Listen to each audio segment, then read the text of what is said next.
choose TV3 with cash out, and please become one of those lucky winners. You also know that we have a Valentine jackpot coming up. It'll be on Friday. The great thing about this year's Valentine is that it's on the 14th, Friday. Cookie Tea and the rest of the team, they'll be here having some great interactions, all cladded in shades of red. So just dial *439# for this special cash out for Valentine's Day promo.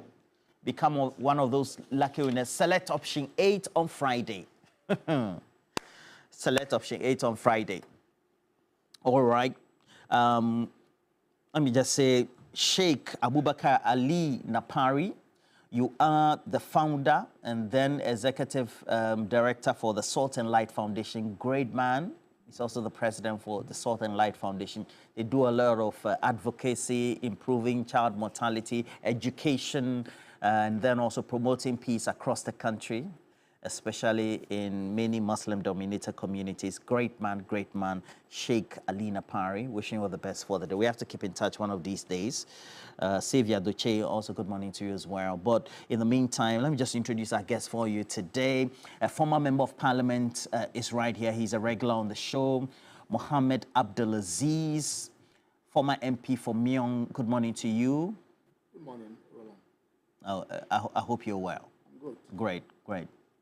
And then also Solomon Owusu is right here. He's an entrepreneur, politician as well. Good morning to you. How are you? Good morning. Great.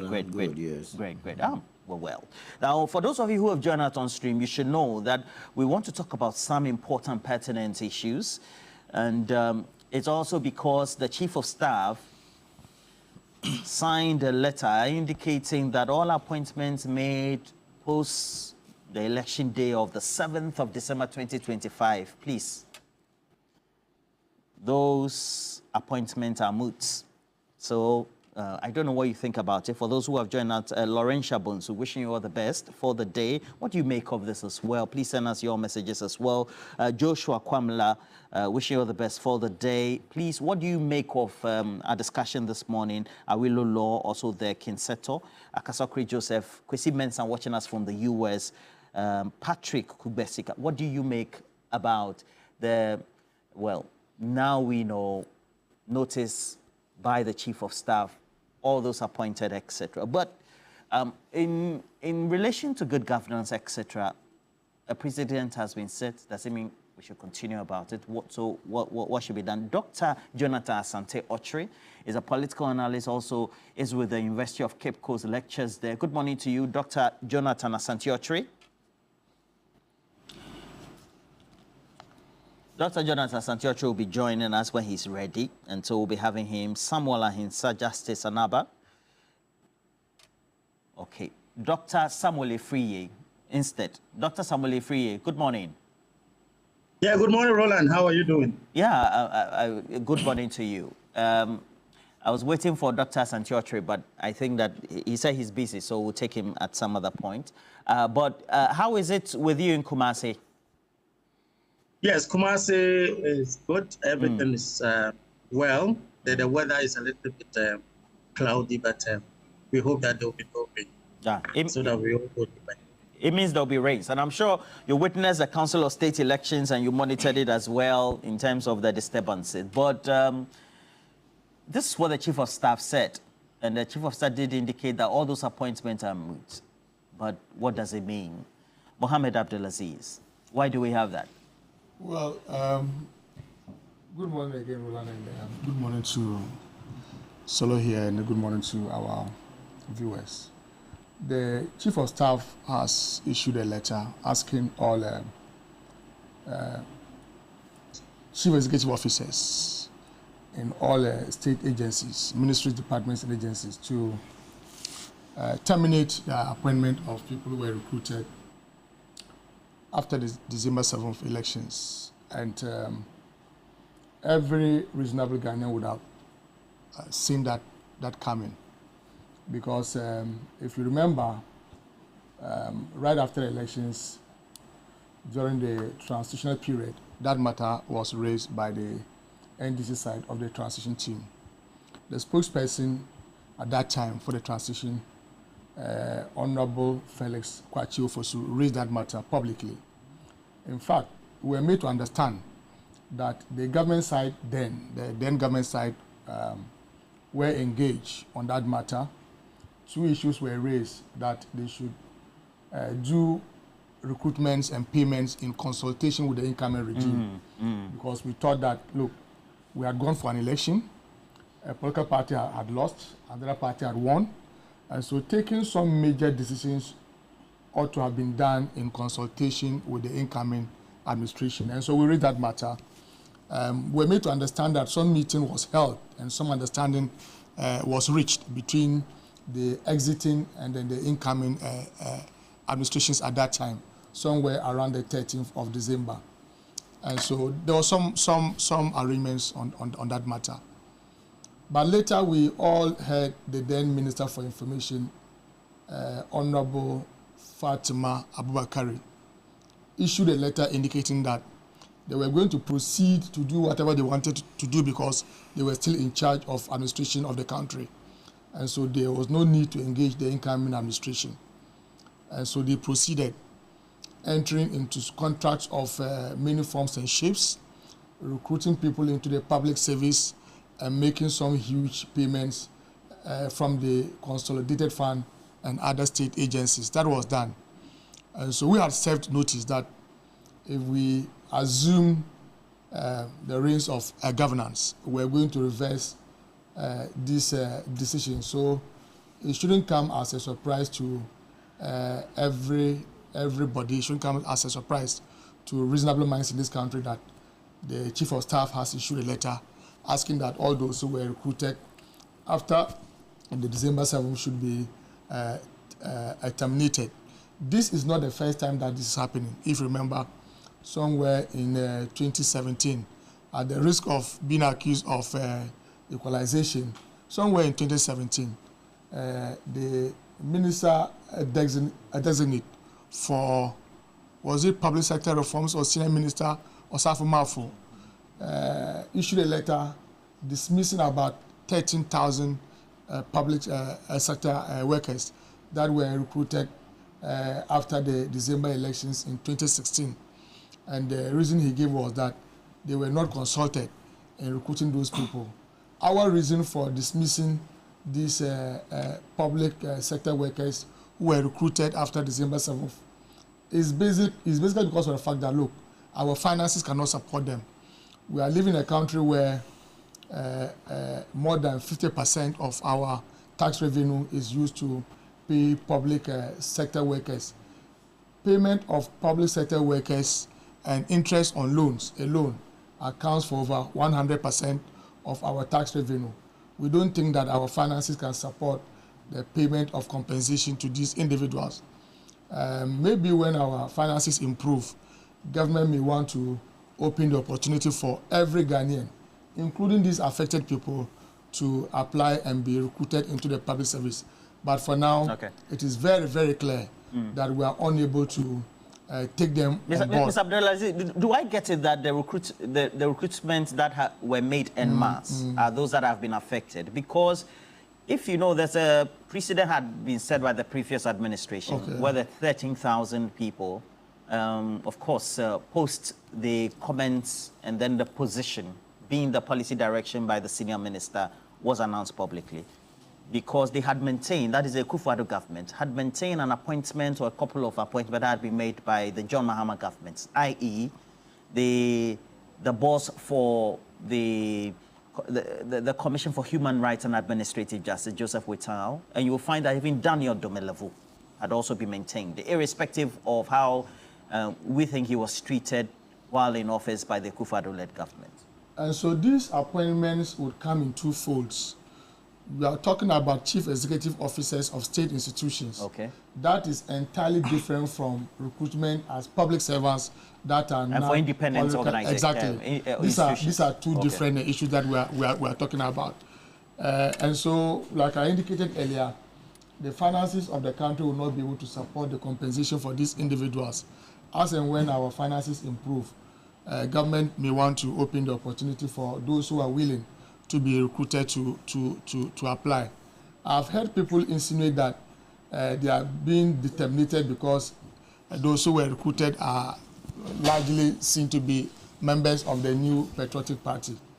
That argument only confirms that those making those arguments are only confirming that perhaps those people were appointed or recruited on partisan lines. But for us in the NDC, we want to treat every Ghanaian, every citizen of this country equally.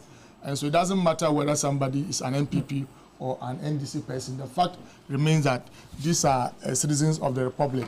And so we are not terminating the appointment based on any party affiliations. It is just purely an economic issue that everybody knows that our economy is in dire straits. We are unable to continue with some of the things that we've been doing. And so at the appropriate time, look, if I tell you some of the things that happened even in 2017, you'll be surprised. Our chief executive at NIA today, Yaira, who is the chief executive at NIA today, if I tell you how and why he was dismissed, you'll be surprised that this was a young man when the MPP won power. He virtually took Dr. Mahmoud Bawumia, then vice president, through the operations of the NIA. Dr. Bawumia knew nothing about the NIA. We have videos where Yaira took Dr. Mahmoud Bawumia around the NIA and took him through everything. When they assumed the reins of power fully, they dismissed him simply because of a Facebook post that he did about the then President Nana Akufo-Addo. In fact, at the time that he made those comments on social media, Mr. Akufo-Addo was just a flag bearer and not a president of the Republic. They issued a letter dismissing him just because I don't understand. So you're saying it's tit for tat? No, I'm just telling you that if you want to look for those who would terminate appointments based on political affiliations, that would obviously be the MPP. And I've given you the example of how Nigeria was dismissed. And the one that has been done is not part? I have told you that the reason why these people have been asked to go home is purely on the issues of finance, that our finances cannot be able to accommodate them, at least for now. Okay. And so be rest assured that that decision that the Chief of Staff took is in the interest of this country. All right. So we've been joined by Mr. Seth Abloso. He's a labor expert, and thank you for joining us. Worked long years with the Trade Union Congress, so the organized labor union, so to speak, or body. And thank you for joining us. Thank you for usually will join us when he has the time or contribute when he has to. But Mr. Usu, a critical aspect of this is that, well, on the sidelines, looking at governance, continuity, we seem to be repeating the same mistakes. In fact, as a young journalist, I watched post-2000, and people were sacked. Some even were in charge of public latrines or toilets, etc., in communities, etc. And then we did a whole mass exodus or rationalization of people from the NDC or PNDC, NDC administration. Again, there was going to be a repeat post-2008. Then Professor Mills said it shouldn't be undertaken. Indeed, you'll remember that various MMDCEs hadn't been in place until way into the middle of the year, so to speak, if my memory is very collective on the subject. And then post-2016, we had that. Do you think that's a good justification?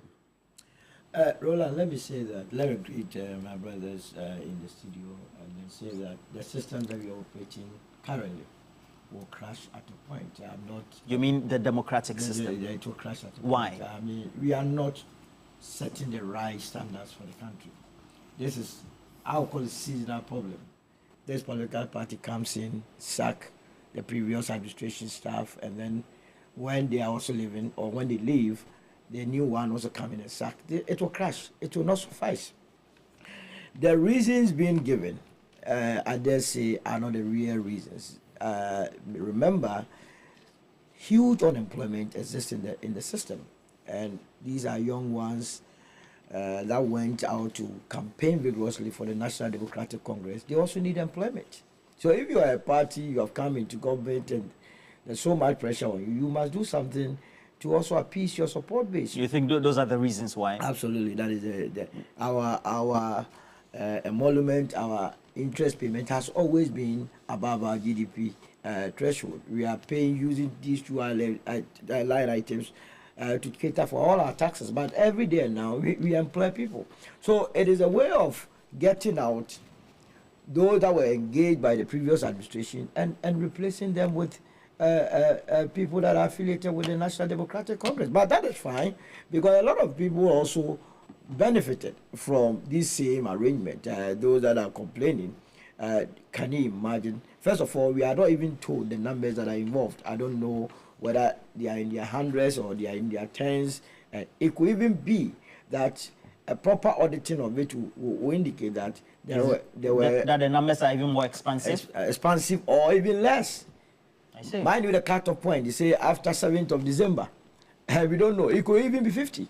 And when you do that, politically, it makes sense, because then you would have appeased or given some indication to your support base that you are making that effort to fix them somewhere. But that is not the solution to our problems. I have said that ever since there was change of government, have you heard anybody in the private sector being sacked because of his political affiliation? And therefore, the focus must not be on building government institutions or engaging people in the public sector, but the private sector. And that is why those of us with the movement for change, our focus has always been how to, as it were, make the private sector very, very efficient and effective. Being empowerment. Empowerment. Try and get the interest rates reduced, get the businessmen going into the field, borrowing to expand their businesses, and all these youth will be absorbed. How many people can the government employ? If we are talking about a government institution that can employ only 650,000 people. But there are more than 650,000 people working. In fact, we can count no less than 10 million people working in this country. It means a chunk of the working population are in the private sector. And that is why we insist that government's role in development is always and always creating the enabling environment where businesses will thrive. And by creating an enabling environment, we are talking about factors to do with production. We are talking about how well you deal with your taxes. High taxes, reduce it. Reduce corruption. Once we do that, the space will be created, and the politician will not have the problem. But many a times, the politicians themselves come in, create the problems, and then the problems hunt them. Because you have to find jobs for these people, the young ones. And those of you that have been affected, you must also know that once someone decided to give you employment after 7th of December, you should have even questioned the person that did that. You mean when they were giving employment post-December 7, 2025? They should have rejected Why? it. The person did not see. So are they telling me that they only saw that there were holes in the various ministries after 7th of December? You mean the Akufo-Addo letter? Akufo-Addo have said you have to expunge his records from our presidency. He did not see that there were vacancies available until he lost elections before he gave you appointments. But Solomon, these people are Ghanaians. Somebody will say. I don't have a problem with them being Ghanaians, but the truth of the matter is that the Ghanaians saw politics that we are doing. Everybody has his affiliation. That's why this beautiful way of sugarcoating, I'm not interested in that. The real reason is that when they do the auditing and see that after 7th of December, 1,000 or 1,000 people were employed, straight away, NDC members have 1,000 vacancies. They are only going to clear these people. And if you were giving data entry assistant, immediately someone feels that it's not about we are sacking someone and they are going to sit. It's just substitution. Substitution. And I'm saying that you that was given that appointment after 7th December, you should have known that they didn't mean well and they didn't wish you well. Because the vacancies have been there since. But they were reluctant to do that. And I believe it's not fair to even the new administration. You must give them the fiscal space to operate. Why is it not fair? You are leaving office. 7th of December, we had known the results. We had known that Akufo-Addo was going to leave by the midnight of 6th of January. So less than a month, you decide to engage somebody. When these people have been crying, knocking at your doors for years, you told them the IMF had given freezed employment because you were with the IMF. You couldn't employ them. All of a sudden, you found a way of engaging them. And the same thing happened in 2016. You understand? All those that were stuck at the National Service and so on and so forth, they were replaced with MPP people. I was a member of the MPP. I know what happened. And so it is not, they must stop this business of we are only trying to create a fiscal space, our finances cannot support. It is only to get NDC supporters some jobs. And I believe that it is fair. I see. It's quite instructive, though, because on the leveling point of the argument in the public space is that a key point that needs to be considered is that everybody who is unemployed or disengaged from employment is a Ghanaian. But it looks like government spokespeople and the assigns and sympathizers of the government and the party seem to be justifying that by an insert that, of course, recalls the vetting of the senior minister from the line. And I'll just recall that, give you a chance for you to comment. And I'll go to Dr. Efriye. Yaosafo Manfo, let's have this insert. By the NDC government. We have a payroll for every department and every sector, institution in this country. So if I'm appointed a new minister and your payroll, you are not on the payroll till December, the day of the election, and you're going to appear on the payroll for January, when were you engaged in that particular thing? You are going to create a problem. If names appear on the payroll after December, we definitely will lay them off quietly. So you're supporting this atika tit for tat, an eye for an eye. If you pull a gun, tooth for a tooth. If you pull a gun and I pull a gun, there will be sense. And that's why I'm saying that this system will crash at a point. Those that are going to be engaged today, they must know that in 4 years' time, if the movement for change does not come, we are the only people that can bring all sides together. And the other party comes, you're also going to be laid off. And at that point, I don't expect anybody to be crying. It's as simple as that. Those being employed today, you are serving the notice. That is what is going to happen. This is why you don't need any Solomon from anywhere to tell you that you are only being engaged, going to be engaged because of the fact that your party has won power.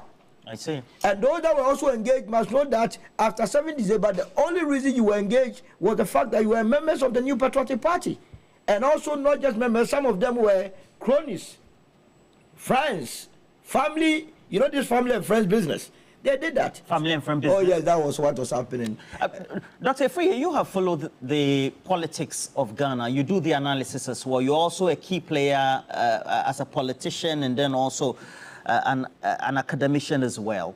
You take a look at all this, the justification with the senior minister's insert and the public justification he made, and me also doing the recollection post-2000. What do you make of this new directive then? Roland, thank you very much. And also greetings to the panelists in the studio. You know, Roland, this seasonal situation that we find ourselves is purely political. It doesn't follow the normal procedural way of engaging people at the workplace. At the same time, as you said, is for tit for tat. And we all try to just appease ourselves and just to make sure that, and that is not government. And the way we are going is like always when there's a change in government, we have to sack people within a certain period of time and also re-engage other people also in the system. And that is not the way out. If we don't change our mindset that people or even we abuse a certain period of time, you know, because if it is after December 7, you engage more than 10,000 or 11,000 or 13,000 that is workers or people to be employed. Why not before and why that time? That creates a certain perception. That creates a certain situation that you have a certain mindset trying to get your people. Every normal person or reasonable person will deduce that that is the thinking, a way of trying to pack your people in that period. So it's normal. And I believe that we should have a way out of some of these things, whether our politicians or our leaders don't abuse that period of packing their people within that after election, when they have lost the election, packing them, and the other also come in to also review. we should have a way, or maybe we can come up with a caveat, something that will ensure that we avoid some of these situations. Because no matter what, when there's a change in government, whether 8 years or 12 years to come or whatever, there will still be this situation. And that is what we need to avoid. Another thing is that, Roland, assuming that those that are being considered to be off from the appointment, that is the annulment of the appointment, assuming that they follow the right procedural for engagement, will that person sue government, or can he sue government for that? That is a question we are asking, because some of the reason is that there were no procedural way of engaging, or that is the recruitment process. Some were just being pushed to other places. But assuming that I am one, have engaged the right procedural for me to be engaged, can government be sued for annulment? And at the same time, the reason is also in the Labor Act. We have issues where even some people have sent their annulment of the appointment to Supreme Court to find out whether you can annul someone's appointment without reason or with reason. That is also another issue that we have to look at, because if the employer can just annul someone's appointment without reason, is it justifiable? Or is it justifiable that the employer also need to also give reasons? That is another way that the Labor Act is somehow silent on that, and that has been one thing that is involving in the labor, that is the labor front, whether the employer can stop the work without giving any information to the employer, or whether the employee. These are things that is going on within the. I don't understand. So, you're saying that a notice given to you, whether it's publicly served or not, is not notice enough within the context of the Labor Act 2003? Yeah. Yes, I'm looking at justification of your annulment. The issue is that whether you give a reason or you don't give reason for the annulment. And that is where the issue comes in. Whether if someone annuls your appointment is justifiable to give reasons or not to give reasons. And that is one thing that is also where in the labor front that is making some other companies, I think I can't remember, Barclays Bank sent an employee sent Barclays Bank to Supreme Court for some of these issues on that. But another one I heard, one of the panelists, he was saying that financial kind of situation is making it for them for these annulments. I believe the government could have used a right approach by justifying, it's a government for all of us. You cannot just say that you have annulled someone's appointment without giving reason. Maybe you have to give a reason to all this. I think they may have some data of all these appointments, and they can just send their mail. They can just send a message to them that because of this reason and that, we can engage you, and that can be in a respectable way of trying to annul someone's employment. Because here you cannot even say that 100% will be political appointee. We may also have other people, because these politicians, they help each other. When there's an opportunity, you can just bring someone in. So in my... I don't understand. You said the politicians help each other. Exactly, yes, Roland. If there's an opportunity somewhere, I can come and see you. You help me out. So I'm just situating it to the view that it might not be, if it's political, it might not be only, let's say, the MPP people that has appointed them into this. Yes, that's what my argument is heading to. Maybe we also have other political party members also in that. Okay. So from the takeout from what you just said by your response is that the numbers after the audit that the government of the day will get to know will not necessarily be only MPP or pro-MPP members. Yes, exactly. Okay. Exactly. That is what I'm saying. So if that is the response, how then do we put into context and justify the response that was given by the senior minister post-2016? And subsequently, by the middle of that year, 13,000 people had been kicked out of jobs. Yes, that is what I'm saying, Roland. We are just abusing the process of engaging employment engagement. That is getting people to the job. The politicians are abusing it in the sense that within a short period, that's what I'm saying, that the timing, and also because we have been given reasons that even at our universities, we say that we cannot get people on board. We cannot get people employed because of financial situation. You have to get clearance. Most of these public institutions, these things are there. The statement is that we have to get clearance. Okay. So why is it that within this short time, you can get people employed without any advert, without any kind of, that is publicity for people to come and apply?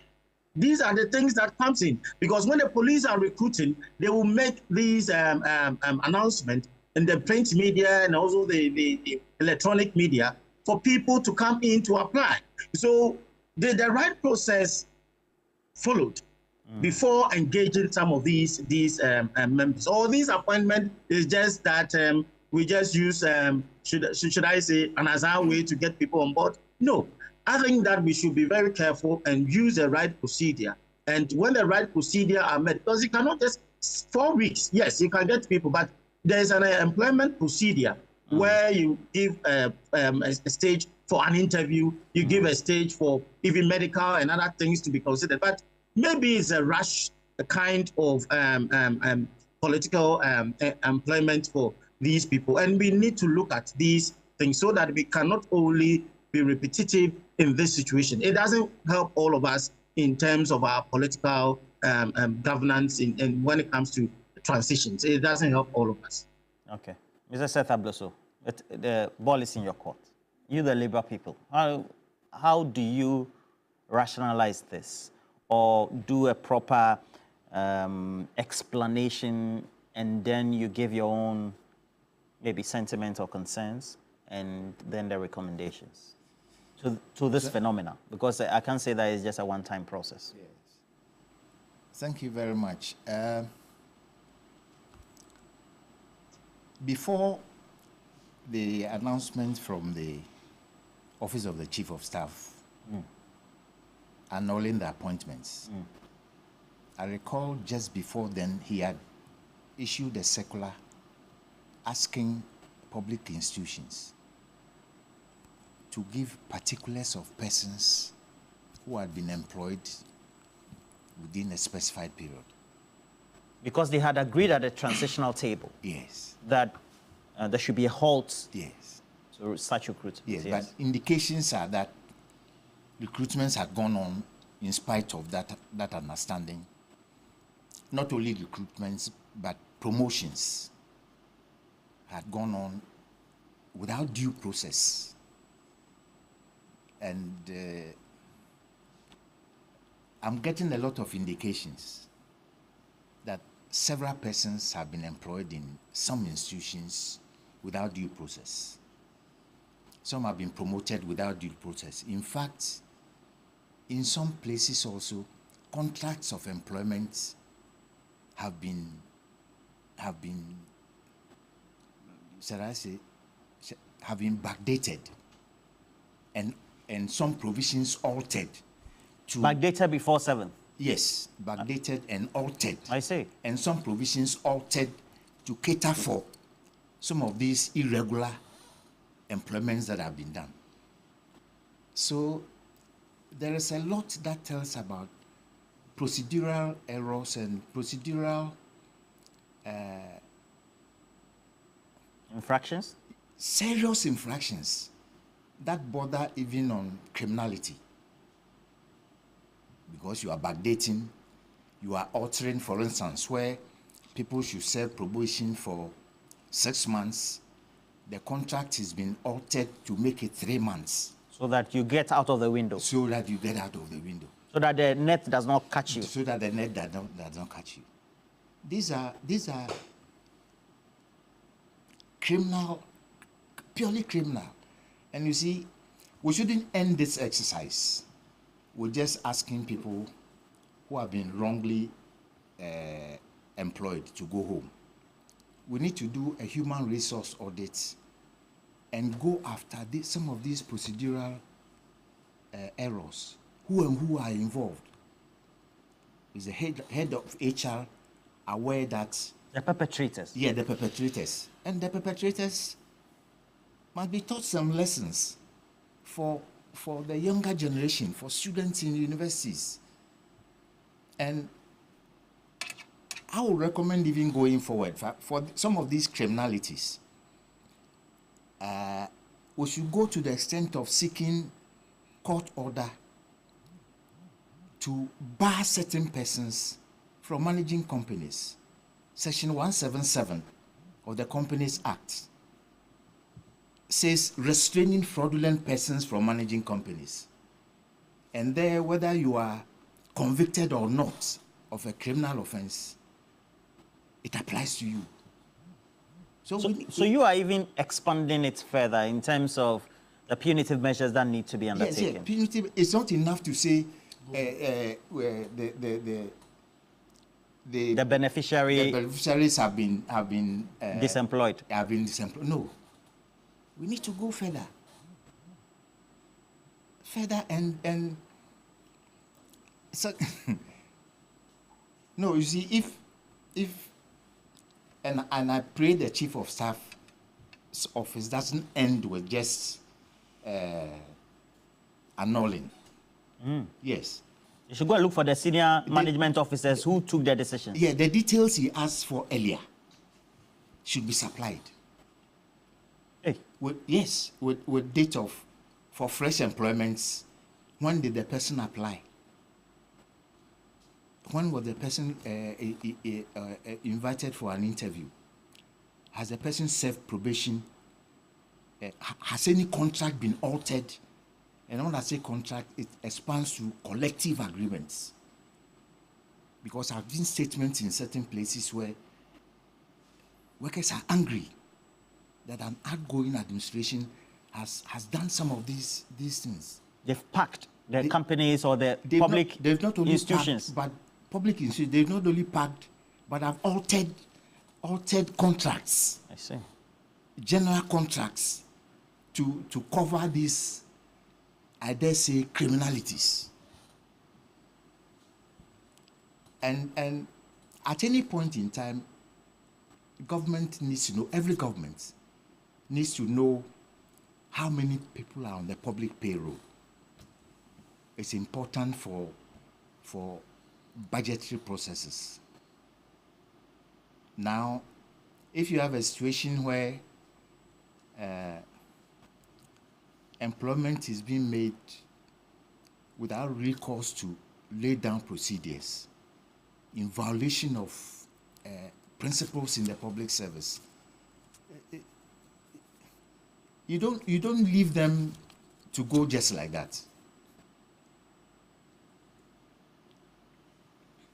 So there's a lot that we need to do to sanitize the public space. What is your observation about the argument that if you know that post 7, you are captured in this, you, the person, the beneficiary, should know that because of precedent and the norm, then you should certainly be part of those who should go.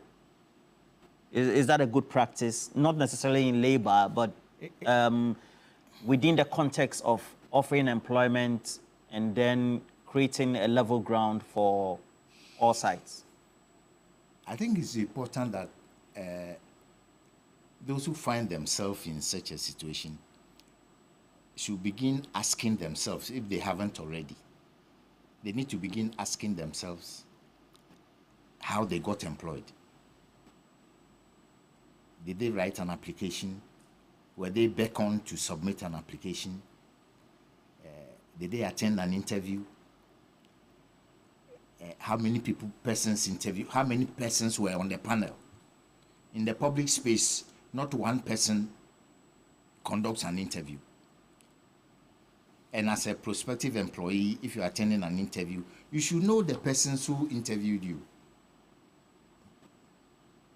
It's important. Then, were you given an offer of employment? Did you respond to the offer? How long did they tell you your probation should be?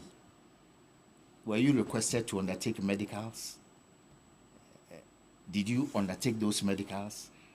have you submitted all these? If you tick the boxes and they are not satisfactory, I think it's important that you advise yourself. And we shouldn't deceive persons that when you rush to court, you can find remedy. Your costs will mount if you go to court in such circumstances. That's the labor man talking. So at the end of the day, should we continue justifying this? We've seen the former senior minister. Before he was senior minister, he had held the portfolio of the Minister of Finance. Indeed, I went to his vetting post-2000. So impressive at the time. Then subsequently, of course, he went to education. So he's a very experienced man in government. Right? Yeah, because he used to be education, youth and sports. So it was a combined portfolio. Now, we've seen that, and I've enumerated post-2000. Atamio said he wanted to be father for all. So I think when there was beginning of ransacking, he said they should even maintain the MNDC. But post-2016, we saw that. But should we continue? Roland, this is not a matter of justifying it or not. It's a matter of doing what is right and what is fair. You mean procedure? Yeah. Exactly. In fact, the Chief of Staff, in his letter, indicated that the action to recruit these people is not in line with established good governance practices. That you have lost an election, you are exiting, and you are committing the incoming regime to some financial commitments. That is not fair. That you are exiting, and yet you are committing the incoming regime to some financial commitments relative to compensation of employees. That is not a good practice. You see, what will normally happen in public service is that an HR gap analysis is done. Every department will submit to the HR department the human resource that they need, what they have and what they need. That is discussed at management. And then the board would approve that, yes, we agree that this department lacks this number of people in there. When the board approves, then it is advertised. Then you apply. You are invited for an interview. If you are successful, then you are selected. Like we said, you go through medicals. None of these things happen. Look, at the time that they were recruiting all these numbers, essential health services like education and health were suffering. Nurses and teachers who got trained, who finished their training somewhere, even in 2020, remain unemployed. And yet, they had the guts, they had the resources, they had a political will to go and recruit people. Look, go to most of the assemblies. Today, they are running shifts because the numbers are just too huge. Some assemblies run shifts. The employees don't even have places to sit, to work. No office space. Look, I know of a public institution that recruited 350 people after December 7th. 350 2024? Yes. 350 people. Look, where I used to work before Parliament, before I left there were just some 45 of us. Today, there are about 120. And you ask yourself, what is happening? And so this is not a matter of trying to justify or not justify what's happening. The reason is that what they have done is not in tandem with best practices. Our finances cannot support that. At the appropriate time, when we think that our finances can support recruitment, we would indicate that to the public, and every Ghanaian would have the opportunity to apply. Now, when you talk about even punishing those who undertook these recruitments, let me give a very good example. I know of a finance person in a public service. Once a regime changes, there's no way you get him to pay air contractors. He says that leave that one for the incoming person to do. Because he doesn't want trouble. Exactly. And so public servants must What's the reason behind that? So for instance, let's say then your certificate will never be ready until there's an assessment by the new government. So if you were the procurement officer in TV3, right? You lose an election. I'm just trying to see you in that a context of... no, don't use us in the context. Please withdraw. And don't use us political. Already now we get back on social media. So don't use us as special purpose vehicle. Use another entity or create a hypothetical. If you are a procurement officer, maybe in company A. Yes, in company A, exactly. Which is political. Exactly. And you are asked to enter into a contract because contracts will normally be signed by the head of entity and the procurement officer. If you are asked to enter into a contract on his house of money, you should be able to say no. Knowing that your tenure could end at a certain date. Because the regime is exiting. For instance, look, if you have nothing to hide, why should you be signing contracts in millions of dollars after an election? Just if you think that it is very necessary, the incoming regime would do that. And so it is proper that professionals, heads of a department should also take note and do what's right. Because at the end of the day, the political appointee would leave and you will be there. Yeah. The penalty could come onto you. And so I think that I have met very professional public servants, either procurement officers, accountants, HR specialists, and they will not do the wrong thing. And so all professionals in public sector institutions should take a cue from that and desist from aiding political appointees to do the wrong thing. Okay. But Solomon, yes. The reality is that, let's take it. Yes. December 7, 2024. Yes. Indeed, all the December 7s or the post-December 7s from the year 2000, really, you still had the outgoing government in administration. Yes. The tenure will only end on the midnight of the 6th. I mean, literally. Yes. But for justifiable reasons, why should it be that, for example, I'm a minister, a party chair, so to speak, and so my party has lost the election. I can't say that they should quickly take my 10 area boys in Ashaiman and quickly fix them after December 8th. You understand what I'm saying? The reality, because I'm thinking, I'm still, let's say, the Minister of Agriculture, Roland Walker, Minister of Agriculture. So I call my constituency chair and to Charlie for one brand 10 and Sanamako. This is the only help I can give you. Why should that be wrong? It's wrong in every aspect. But you see, Roland, let's also not believe at the point. The thing is that some of these numbers that they are churning out, it could be what we call bloated payroll. Sometimes they throw the numbers there, and then these civil servants will go and take the money. We must do a proper head count. They have no business whatsoever to have employed them beyond December 7th. You knew they needed employment. You didn't employ them before the 7th December. You have lost an election. Why must we give them the opportunity? Totally wrong. And it must be part of our transitional law. It has to be amended. Okay. That between a certain period of time, government must not engage. And if you would engage, the Public Service Commission must be actively involved. So that all and due process also followed. Because these were rushed through. But some of them too, my understanding is that they were engaged somewhere in February. But their training activities ended 8 months. They have to investigate that aspect. If indeed it was true that their what do you call it? Their due or their employment engagement became due after December 7th, then that's a special matter. But where I don't understand. You know, for instance, you are a very experienced entrepreneur. So when you are talking like this, the way you are jumbling the issues. No, the truth of the matter is that. So we know that by way of the norm. Yes. In employment. Yes. You are engaged. Yes. If you are engaged and there are any training procedures or processes, yes, it is post the engagement. Then you have 6 months. Then there's confirmation. Yes. So what are you talking about? So that for instance, 8 months, yes, you are not giving me your engagement letter of employment, yes, but you are being trained in lieu of confirmation. Confirmation. Oh, how?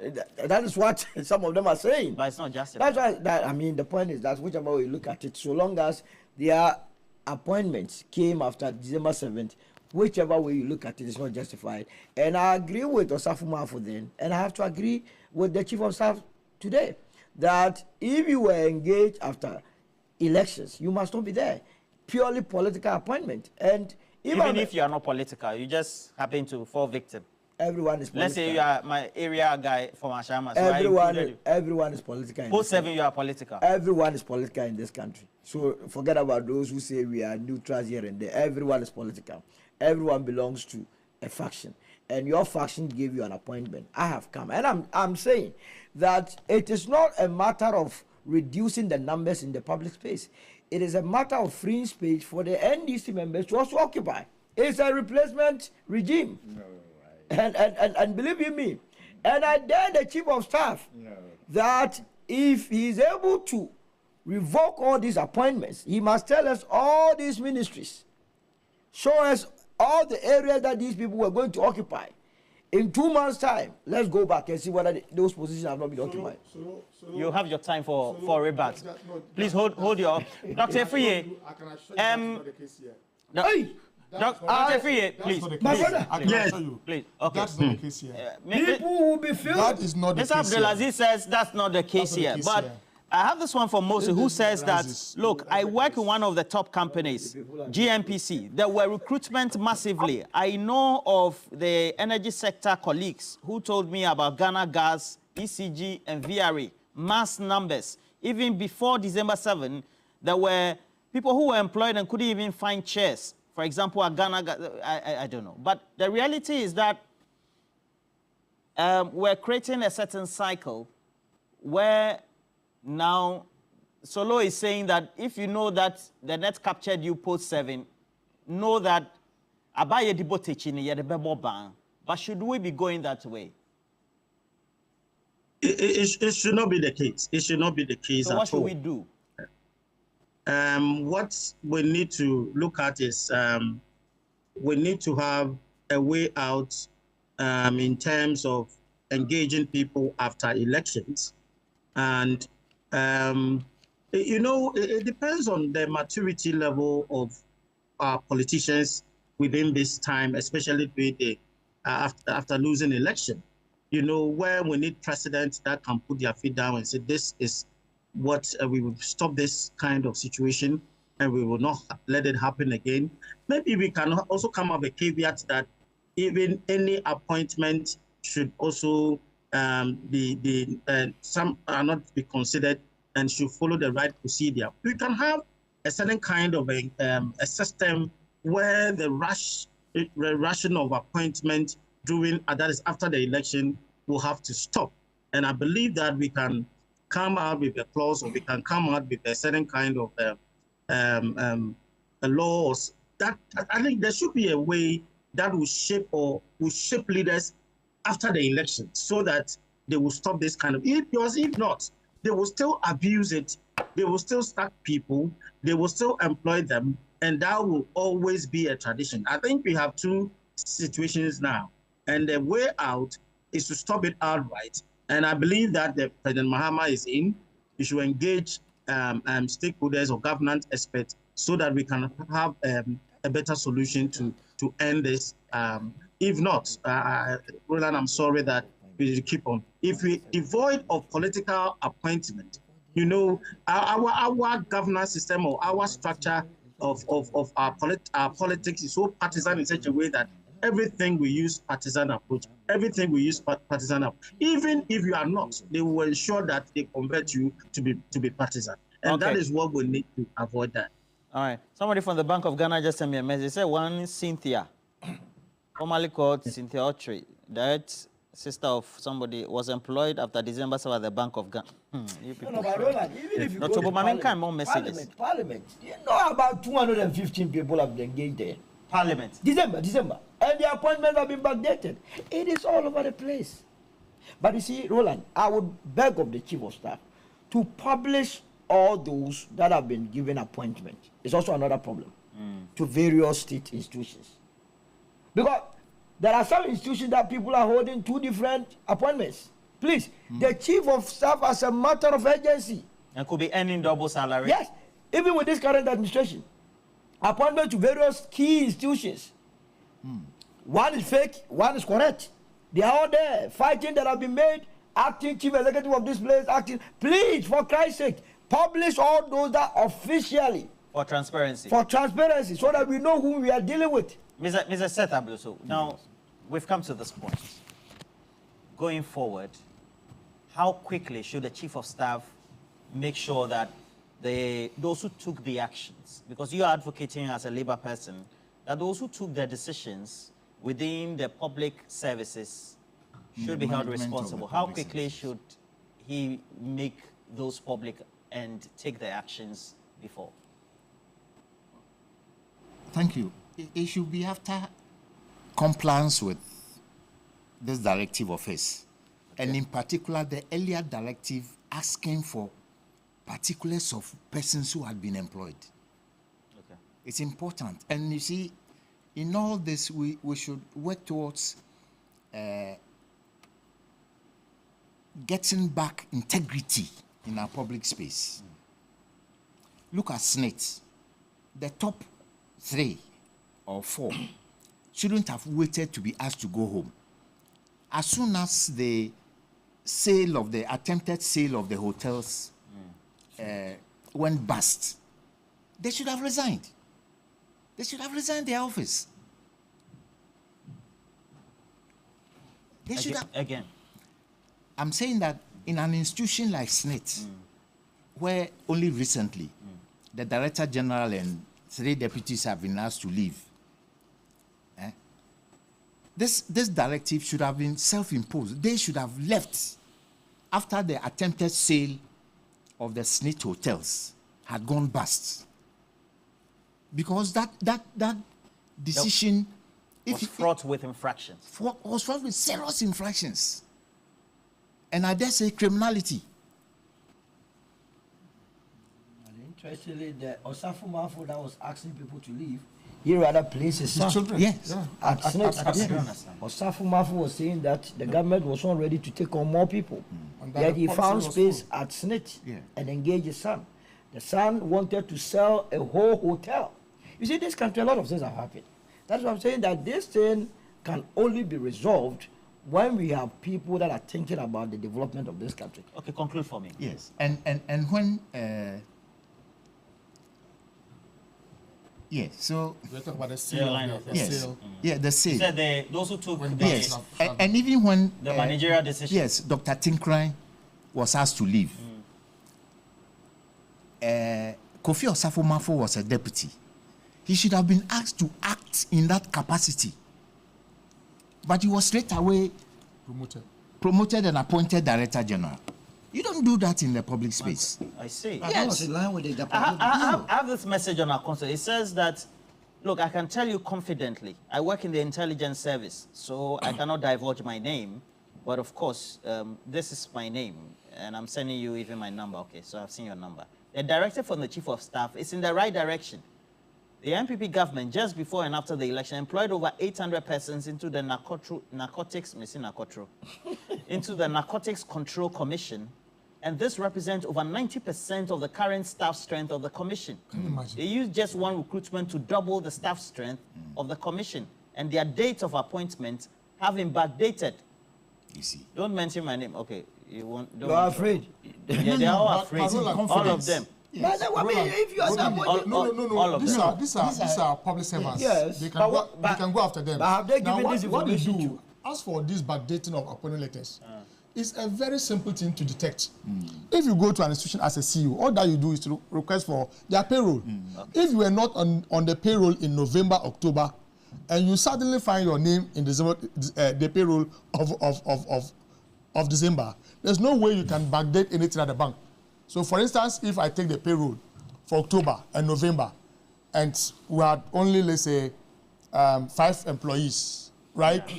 If I take the December one and there are 7, So an HR I will know. audit can detect This is that. very simple to be done even in the accounts department. Yes. They can easily do And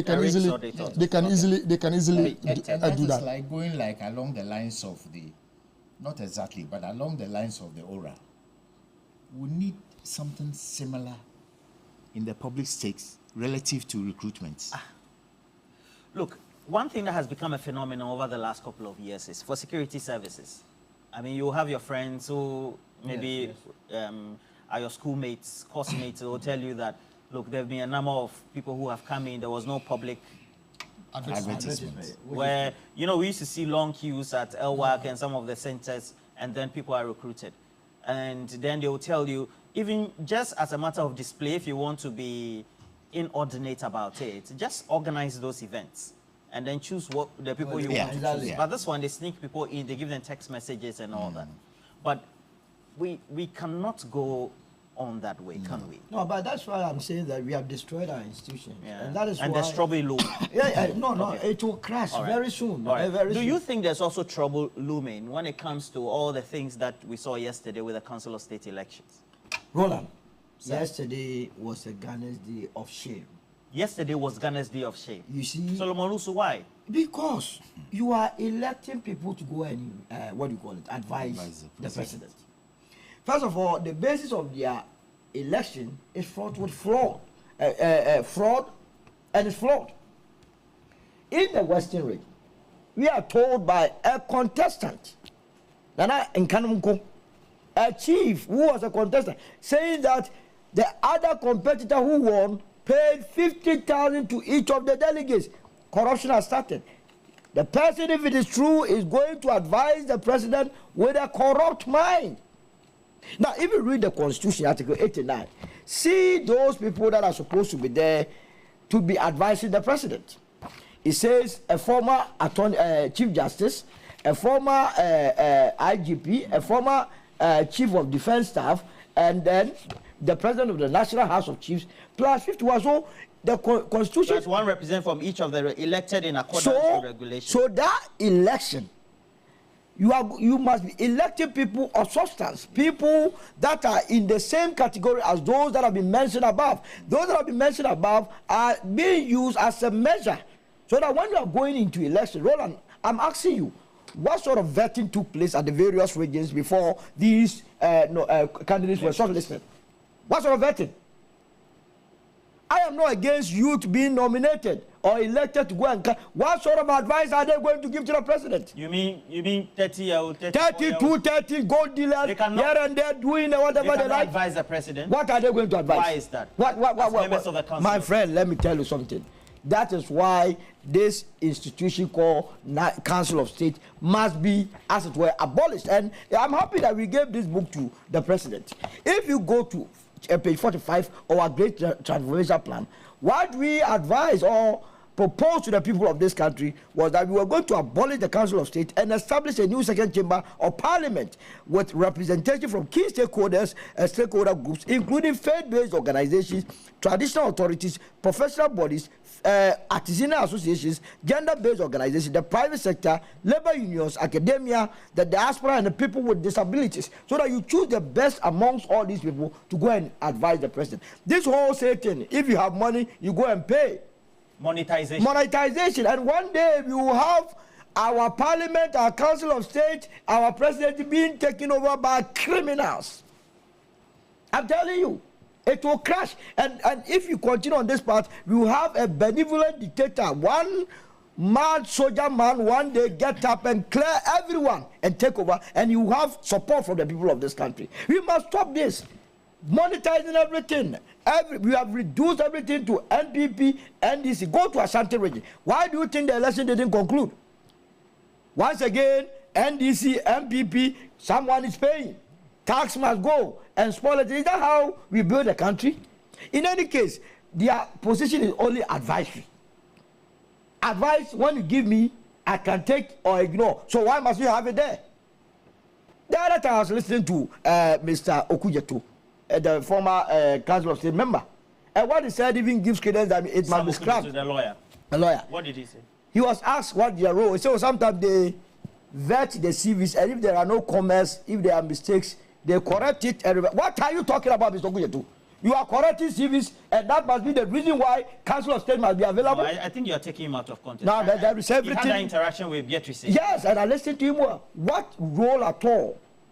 Indeed. Are you saying the Council of State needs to be scrapped? It has to be a second chamber. It has to be scrapped and then reformed with the various components that I have enumerated, so that we will have a better use of them. What is this business of they going there? In a year, they are supposed to meet at least 4 times. Yet, they are being paid from the consolidated fund. They are as important as Article 71 holders, preying on our limited resources. These are areas that must be looked at critically to reduce the expenditure on the government. They have advised various governments, yet Galamsey was at peak. So was it the case that they were advising for us to do Galamsey or something? No, but you know that that's not true. But they are supposed to be advising. People who have been put in authority, DCUs who are heads of the various security councils, etc. We have their functions include advising ministers, advising the president, advising MMDCs. I'm saying that what was the advice given to the various MMDCs, ministers, the president on Galamsey? For example, what has been the advice on this LGBTQ? What has been the advice on unemployment? You are there and everything is getting out of hand and you say you are Council of State. Cancelling who? It has to be scrapped immediately and then remove on. What do you make of the chaos that, and then the concern he's raising that for an advisory body that should be of statesmen, etc., the electoral component of getting the membership in there seem to be abused, that anybody who has the money and then the political influence can just get there? Roland, that is regrettable and that should be condemned. Regrettable? Yes, the police should go through the various footages, identify those people and arrest them. You think they can? They should be able to do that. They should be able Are you sure? They should be able to do that. They should be able to do that. At least a crime is a crime, irrespective of who is concerned. So they should identify them, go after them, because if you are electing council of state members to go and counsel the president, and this is what you do to get elected, that is very, very bad. Council of state members are supposed to be men and women of integrity, proven competence, and also people who have gathered enough experience, who have had some wealth of experience to be able to counsel the president, especially on very sensitive matters. Most of the appointments that are being done today is supposed to be done in consultation with the Council of State. And so it is a very, very important institution that I think that we should not joke with. I've heard people talk about age and experience. I've heard people question why we have people who are relatively young. They make reference to a 32-year-old young man who has been elected. I would stand to differ that we are interested in having a Council of State that will be reflective of all shades of opinion. In fact, we need even young people to be part of the Council of State because they would understand what the young people of this country go through. It's not just about age. I disagree with people who want to equate age at all times to wisdom. That is to suggest that young people have nothing to bring on board. I don't think that it should only be limited. Of course, experience is very, very important.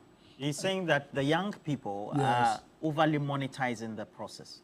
Oh, there's no evidence to that. What I'm look. There's evidence in point of contestants in the Western region. There was a Council of State member under President Akufo-Addo. The lady who had issues at Ghana port. Is it Jacqueline Bois?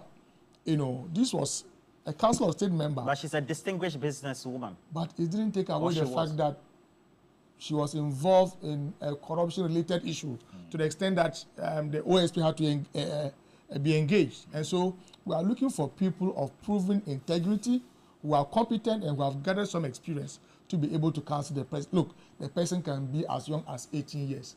The advice that we give to the president must reflect the opinions of all people in this country. Roland, what advice was given to the president in relation to the appointment of very partisan people into the EC? Even at a point in time, we wanted to see the advice. And some of them were too partisan. You just made reference to the lawyer Sam Okujeto. I listened to him on a couple of times, and he was excessively partisan.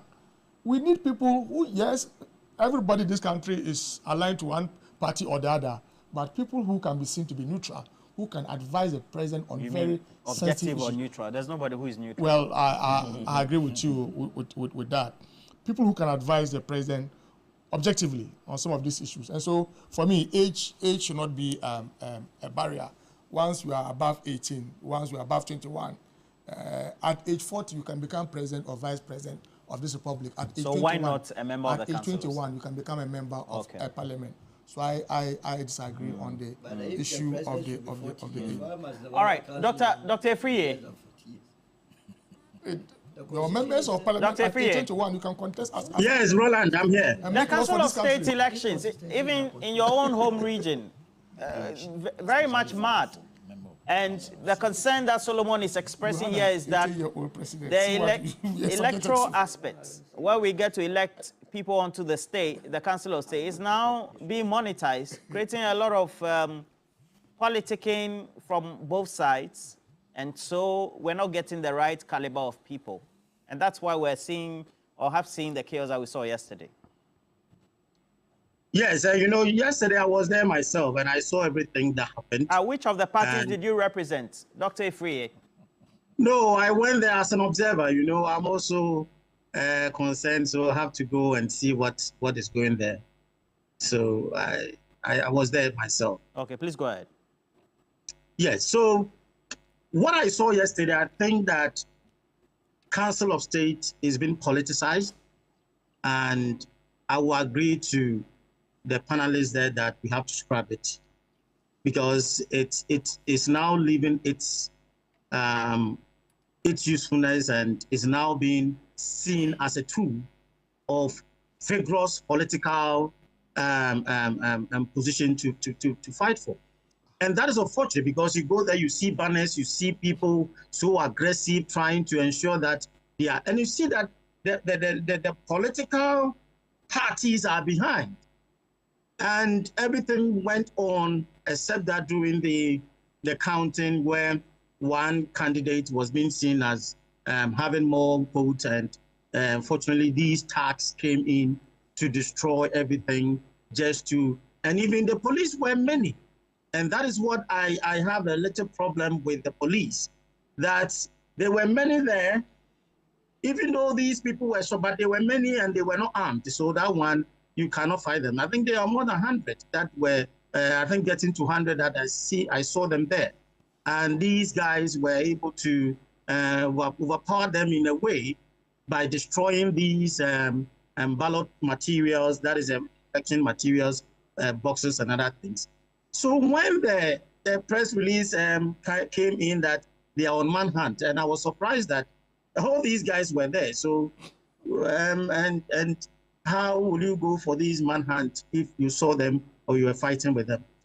Roland, what I'm saying is that it's unfortunate that we are not secured in these elections when people disagree, when people want to impose, when people want to have their way into some of these kind of positions. And I believe that Council of State, we should have a different system to equate the role, or if not, maybe we can add additional responsibilities or powers to them and redefine how they are being selected. If not, we will get, should I say in quotes, sycophants to go there to also advise the president. And that is something that I disagree that we should have our old way of this Council of State. The reset that President Mahama has assured Ghanaians and all of us that we need to have a way out for our Council of State. If not, only advisory is not helping, and it will not help all of us. And also, you know that if it is for a second chamber, we need people who are experienced. We need people who have made it in life, whether formally or informally, where they're able to contribute a lot to the governance of our country. We need people, pillars that has to be in this kind of chamber where they can advise the president and also be given some kind of additional powers to also perform. As said about the young ones getting in. Now, if it is being monetized, seriously, you get people who have money to be given the position. And that is the serious aspect. And we need, as soon as practicable, to change our Council of State, maybe come up with a new name, maybe the formalities of selecting them, and even giving them additional. There should be a total change and modification about Council of State. Yeah. If not, we might not see as enshrined in the Constitution, there needs to be some amendment to the composition. That's what you're saying. Since you were there as an observer, how much money were all sides giving? Well, I came there I think a little bit late, so I didn't had any notice or information about money. But in all these, people will share money. That is how elections have been done nowadays. Okay, yeah, that's when they are you are right. every candidate will share some money. That is normal. But Right. I didn't hear any figure or whatever. I went in. I think the last person voted, and then the counting took place, and that is what All right. I went there to. Okay, so I'll ask you the question in relation to what you saw. So who was winning before the chaos came? What I got to know from afar when I was standing is that the side of one of the candidates, that's the Nanan Kansah Boadu, that is the first on the ballot, I think they were having that arrangement. They were sorting it out. So I heard from their side that people were jubilating, and that is what when these tags entered the inner. So Nanan Kansah Boadu is from which of the sides, MPP or NDC? I think he is sympathetic to the MPP. Okay, okay. But he's competent, right? Oh, all of them are competent, because when you look at their background and their CV, I had the opportunity of seeing most of these CVs that they brought. I think he is one of the chiefs in Masi, one of the big ones. Okay. He's an industrial entrepreneur. At least he has his own life. Yes. We also have Madame Rose, who's also hotelier in terms of tourism. We have one of them, I think Dana Opoku. We also have Yao Bimpe, which is from NDC, because the NDC were there, and also supported by the regional chairman. They were sitting beside, and and Yao Bimpe is one of the guys that the men that in this region that has made it. He was a former regional chairman of the NDC, and also entrepreneur. They are all credible, and they all have the capacity to represent the region. All right. So they were open. All right. Kwesi Mensah and everybody who has sent me message, Jeff Ose and the rest of the team as well, we're grateful. Isa Kumbapa, all of you. Mubarak also has sent me, Donatus also has sent me a message. And Honorable Sampi Yale, wishing you all the best for the day. Simon, it says, kindly say Gadem to my lost and found comrade. Who is, okay. Yeah, Gadem. All right. Thank you, gentlemen, for coming through. And then for those who have joined us as well, I've seen all your messages. Unfortunately, the time is up. Tomorrow, I promise that Joseph Akable will be reading them subsequently. And then Helen will be doing the show tomorrow, this segment. All right.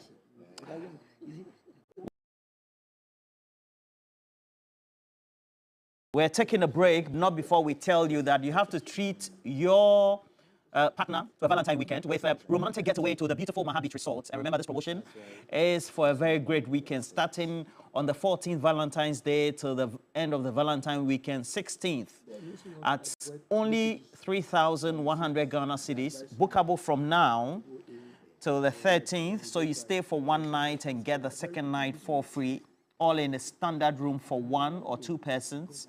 The package includes a dreamy room setup, romantic dinner on arrival with free mocktail, and then also breakfast, lunch, and dinner on the second day, and breakfast on the last day before your departure. It's all subject to 15% discount on the spa. Romantic movies available at the cinema with free popcorns, free access to all in-house facilities, upgrade of room available on request, but with charges.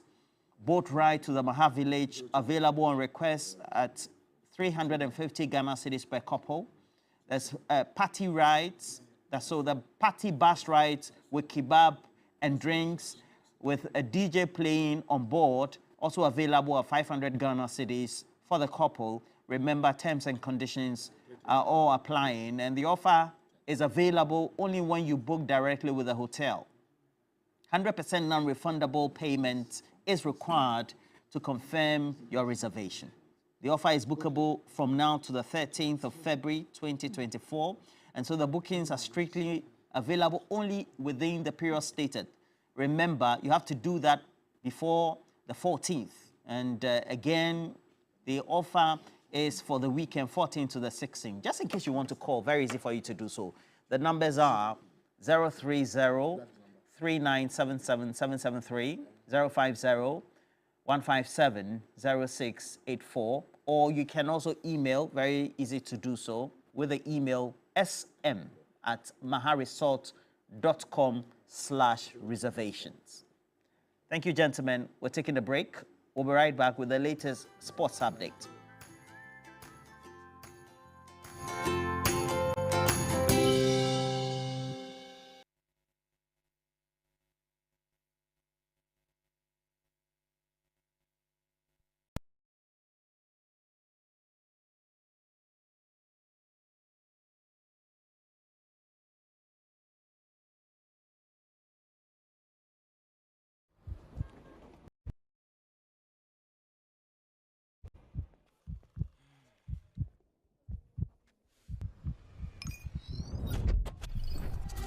Download OneXBet app and enjoy the variety of sports anytime, anywhere.